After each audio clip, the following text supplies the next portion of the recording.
Hello, everyone. I'm Michael Serapio. The Conservative leader returned to his unofficial speaking tour today, outlining his vision for Canada's economy during a $140 a plate lunch at the Canadian Club in Toronto. Now, it's also a comforting allusion to say that these are the problems created by the earlier Liberal government, but that they've learned and changed. That's what Mr. Carney promised in the last election. He promised that he would backtrack on everything he had said and written for 10 years and everything that his party had done in the previous decade. So what has changed? Really? Strip away the adjustments for style, image, ignore the speeches and the promises. What has really changed?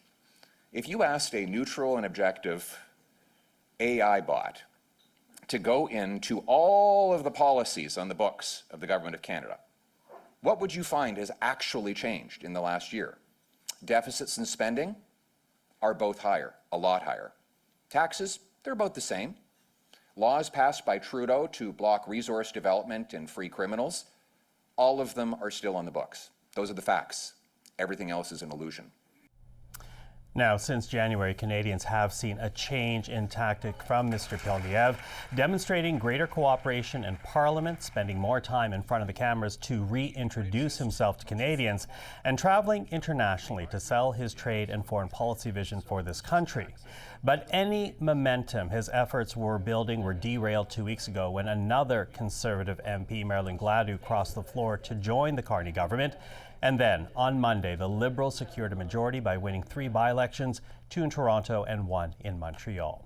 Now, those 3 by-election wins and the 4 MPs who left the Poilievre team means Conservatives are not expected to form government anytime soon, and there continues to be speculation that others may still join the Carney Liberals, leaving questions right now about Poilievre's leadership. And to talk about this, we're now joined by our political strategist. Susan Smith is a Liberal strategist, co-founder and principal at Blue Sky Strategy Group. Cole Hogan is a Conservative strategist, and George Soule is an NDP strategist, founder and principal at OnStep Strategies. Hello to all 3 of you. Nice to have you back in studio. Nice to be here, Michael. So, I'm going to begin with this speech that we heard at the Canadian Club today, because, as I said, this is a bit of a strategy for the Conservative leader here. This indictment of sorts against the Prime Minister, his first year in office. What do you 3 make of this communication strategy up against the fact that, Mr. Poilievre has lost another MP and the fact that these 3 by-elections all went to the Liberals and they now have a majority? Cole, what do you make of this strategy? Sure. So looking at the 3 by-election results, these are not ridings that we were competitive in. We didn't really contend in these elections, and I don't think anyone expected there to be a Conservative win in any 3 of these.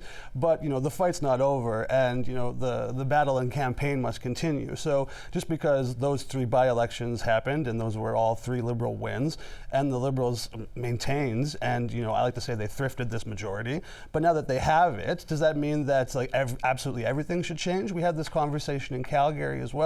We're talking about what are the additional add-ons so we can get that extra million votes. And we saw Pierre Poilievre make some adjustments, which I think received some overwhelming, positive feedback in terms of the press gallery and people saying, all right, this is a different side of Pierre who's trying to strike a more diplomatic prime ministerial tone. We saw the appearance on Joe Rogan, which obviously made some waves and was in the news for weeks after it happened. And yes, there's been a lot of floor crossing. There's questions there, right? There is the need to actually reflect on what's happened, why people are leaving. I would argue these are not moves of principle, but one of political opportunism. But there's still a conversation to be had where what can Pierre do in terms of managing caucus and working within his own team to make sure that they can all work together to get those extra million votes and form the next government. Okay, we'll get to the challenge for Mr. Poilievre, but I hear deep breathing to my side here. Susan. Where do we start? A couple things.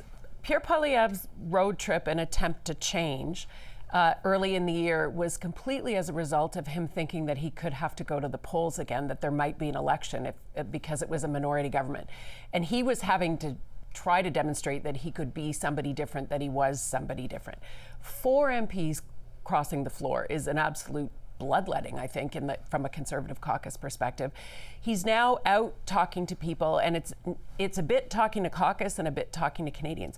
He won the party, lost the country.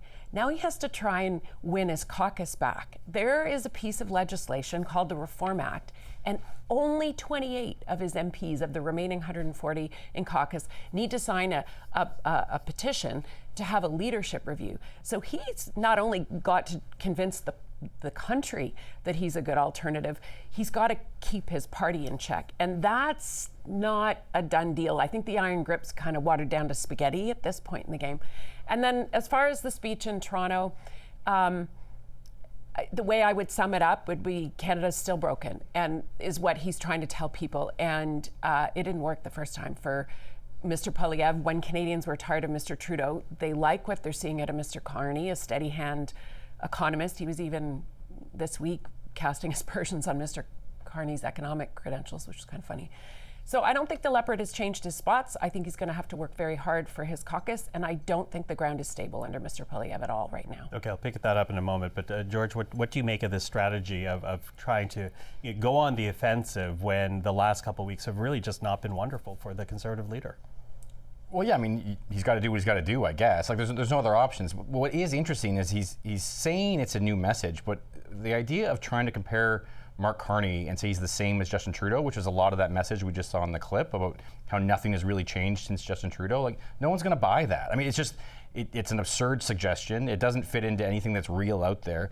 And I don't think that, and so that's one. And I think two, going after Mr. Carney, whether it's about his education or even just as he did in this speech about Mr. Carney's economic bona fides, like, those things are things that people intrinsically believe about Mr. Carney. So trying to go after those two, like to say that he's the same as Justin Trudeau or that he's not a good economist, both those two arguments are super weak and just won't pass any nod test. So I don't know what he's trying to do with this. I mean, I agree with Susan, there's lots of problems within the caucus and all those things he's got to worry about, but like this speech, it just sounds so tone deaf to me. He's not proposing anything himself, and he's making two arguments that no one's going to buy. Okay. Listen, let's get to the caucus loyalty here and the challenges he may have. Nodding your head enthusiastically, because ultimately we did see a number of Conservative MPs yesterday go to the microphone, saying that they have Pierre Poilievre's back, they're supporting him, but not as buoyant, clearly, as what we were seeing from the Liberal caucus yesterday. How secure is Mr. Poilievre right now amongst his caucus members? Cole? I would still say it's pretty secure. I don't think caucus is really chomping at the bit. No one's putting their name forward to say, like, oh, well, I'm having some serious questions about Pierre's leadership. And there's a few reasons for that. So we can address, the secure part and the not so secure part. The secure part is he did get that 87%. I do think caucus sees his ability to get that extra million votes because he did bring the Conservatives to a level that they haven't been. Like, Scheer didn't get to this point, O'Toole didn't get to this point. Pierre got in a lot of new votes and brought in that blue collar coalition, in the GTA, places in BC, Southern Ontario as well. Like, they gained a lot of support there, so they see that he can finish the job, and they believe in his effort to be a relentless campaigner because he is. Do they believe for another 3.5 years? Because that could be as long as they have to wait. That's where the test will come in, right? Like, admittedly, there needs to be some work done to talk to caucus members and say, hey, look, like, being a Conservative in Ottawa, like, you're used to, like, you're in for the long haul, you're in for the fight, and you're there because you believe in Conservative principles. So they have to have that conversation to say, how do we keep this ship together, and how does he get some more buy-in for his leadership so he can actually have caucus together, unified for the next election when, Carney has a majority now, but now is the time that Conservatives need to hold him accountable more than ever because there's no more excuses, and he has to actually get down to business, get a pipeline built, get some energy moving, and get things done. That's a lot of optimism, Cole, and trying to deflect on Mr. Poilievre. Caucus was behind him when they thought they were going to win, when they were 25% ahead of Justin Trudeau's Liberals. Now, not only is the Conservative Party polling behind the Liberal Party, but Mr. Poilievre is polling behind his own party. So he has a lot of work to do behind the scenes. There was a memo just a couple weeks ago that caused further disgruntlement where basically people in Mr. Poilievre's office sent a note to MP, to his caucus members saying, what have you done for me recently? Show me your social media where you're boosting up the party or slagging the government. That's not how you build caucus loyalty. Mr. Poilievre himself was the architect of Erin O'Toole's demise, so he needs to be very careful. He's taught a few people how to do that. I don't know if Jamal Giovanni's the next leader or somebody else is the next leader, whether it's someone within caucus or someone externally, but I think where people were comfortable in December 2024, they're looking around the room and they're looking around the country to see who can get us over the line. Okay, George, what do you make of it? Because, I think it's a big ask for a party that thought it was going to be in government to now wait a year plus then perhaps another 3.5 years. It's a weird thing for a New Democrat to say about a conservative, but I want whatever Cole's smoking. Like, I don't understand any of what he just said. Like, there's nobody in caucus standing up to take over the job, because who wants that job? You're going to get smoked. Like, and you have a caucus that's falling apart. I don't know if Susan's right that they're going to get the 28 signatures to get Poilievre into a review, because those 28 people might just cross the floor and add to Carney's progressive conservative government. Like, it is. None of that makes any sense. Like, the reason that nobody is trying to overthrow Pierre Poilievre right now is because there's nobody putting their hand up, because there's no replacement. Because why would you want the job right now while Carney's so far ahead and doing all the things largely that most, like the conservative voters, not conservative members, but conservative voters, want to see a government do anyway? So, like, I just think that's part of what's happened. Partly he's safe because it's just he's such a bad position that, and he's brought the party to a place that nobody feels that they can actually turn it around at this point. Like, I think they want to let him kind of rot on the vine for a while, and then maybe come in as a savior and set things up later. But as it stands, the Conservative Party's nowhere. Like, look at the last by-elections. I'm not going to brag about how the NDP did in these things, but I will say that the Conservatives came third in Toronto again. The NDP did overstep them in one of the ridings and lost votes. Yeah, everyone. Conservatives lost votes everywhere. Yeah. Like, they did worse in this than they did in the by-elections. I take the point, no one expected them to win. But if Poilievre walks into that caucus room and wants to have any kind of wind in his sails and has to admit that they lost votes, like, there's no argument for the Conservatives doing well right now. None. And so, like, I think that's the only thing that's keeping him safe right now, is that nobody wants his job. And eventually somebody will put the hand up. I'm surprised I didn't see any Liberals for Pierre buttons at the convention this past weekend in Montreal, but there were probably quite a few. Did you spot some? There was a handmade T-shirt of that at the Liberal convention. Listen, I got very little time here, so I just want a quick yes or no from you. Are we going to see more Fuller Crossers? Potentially. Probably. I'll follow the rules, yes. Okay, so we're watching. Okay, listen, it's not all about Pierre and the Conservatives. Cool. Just for you. We now have a government that has a majority. So I'm kind of wondering, what onus does that put on the Prime Minister to prove he knows and is deserving, know what to do with this majority and is deserving of it, Cole? Yeah, this is where the rubber hits the road. They have to actually do all the things they said they were going to do to build at speeds never seen before. Like, now, it actually has to happen. You have no excuses. You have a majority. They'll probably reconstitute the committees at some point, so they have a majority in all the committees, and nothing's stopping you. And, you know, nothing was stopping you beforehand either. Like, the Conservatives were voting with the Liberals on a lot of issues. So that spirit of... Come February. They weren't in the fall. I mean, hey, let's be honest. The spirit of cooperation and the team candidate approach ebbs and flows, but I think there was a lot of consensus on a lot of issues, especially as it related to, you know, crime, immigration, spending, you know, tax bills. So we're going to see a lot of consensus across the aisle on these things, but now the Liberals don't have to worry if we oppose them on certain things, because they can just get everything through. And the Conservatives don't have to worry that there's an election. Well, how will they actually, like, so the accountability will come at the ballot box as well, where we'll have to see whether or not, like, Carney can actually get a pipeline built. Can you actually get a pipeline to Tidewater, you know, across BC? Are these things, these national energy projects going to actually happen? And Conservatives will be there to hold them to account.